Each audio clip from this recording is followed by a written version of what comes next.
Labor Centennial Moment. November 15th, 1881. Samuel Gompers meets with a small group in Pittsburgh to found the modern American labor movement. They meet against a background of labor turmoil. Hours are long, wages low, unemployment is high, children and women are exploited. While these men plan to improve and protect workers' rights, they also have a broader view of labor's role in society. What does labor want, Gompers later asks? We want more schoolhouses and less jails, more books and less arsenals, more learning and less vice, more constant work and less crime, more justice and less revenge. Gompers' dream is still before us. It reminds us not only of achievement for millions of workers, but also of the challenges that remain.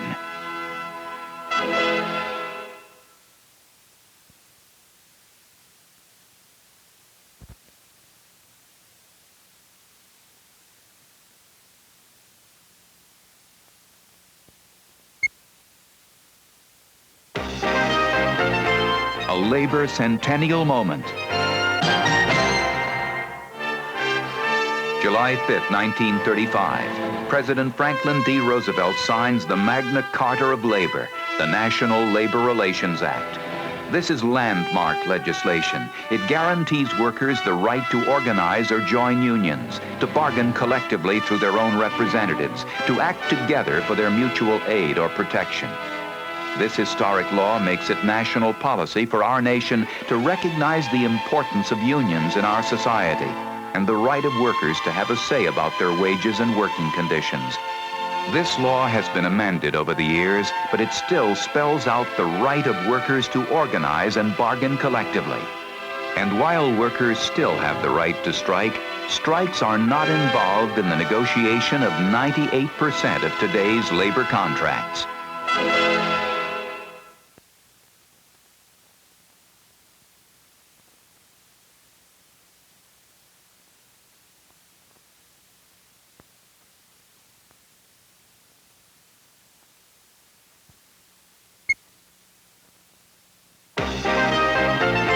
A labor centennial moment.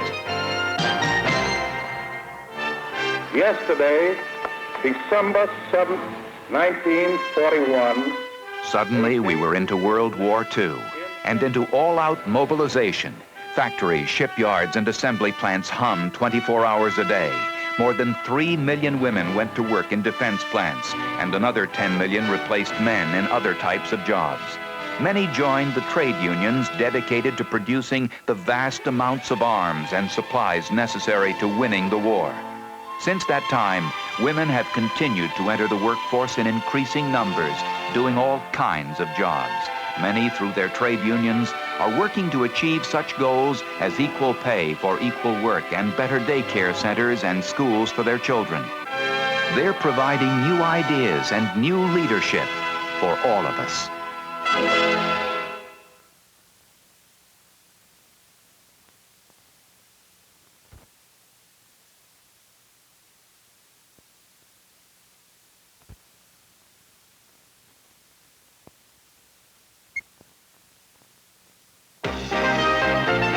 A labor centennial moment. December 5th, 1955. Two of America's great labor leaders, George Meany of the American Federation of Labor and Walter Reuther of the Congress of Industrial Organizations, clasp hands to symbolize the merger of the two groups at a convention in New York City. The united organization is the AFL-CIO. The AFL-CIO becomes a major force in American life, dedicated to helping working people achieve better wages, working conditions, and social justice. Millions of others who never belong to a union benefit from programs the AFL-CIO has fought for. Medicare and Medicaid, civil rights, the minimum wage, improved Social Security, social progress, what labor unions are all about.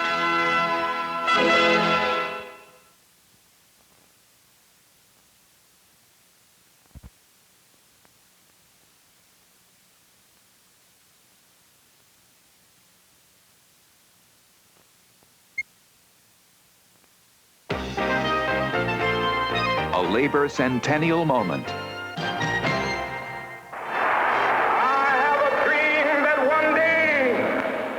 August 28, 1963, Martin Luther King stands on the steps of the Lincoln Memorial and moves the nation with his dream of peace and brotherhood. The American labor movement mobilizes its resources to help make the dream come true. When President Johnson signed the Civil Rights Act of 1964, he said it could not have passed without the support of the AFL-CIO. That same kind of support helped achieve laws to ban economic discrimination based on sex or age. Throughout its 100-year history, labor has supported the rights and aspirations of women and minorities in our society. Much has been accomplished, but even more can and will be done in labor's second century.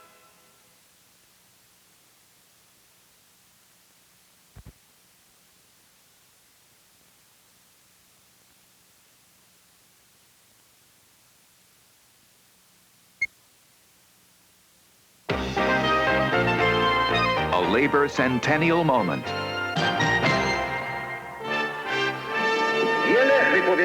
August 1980.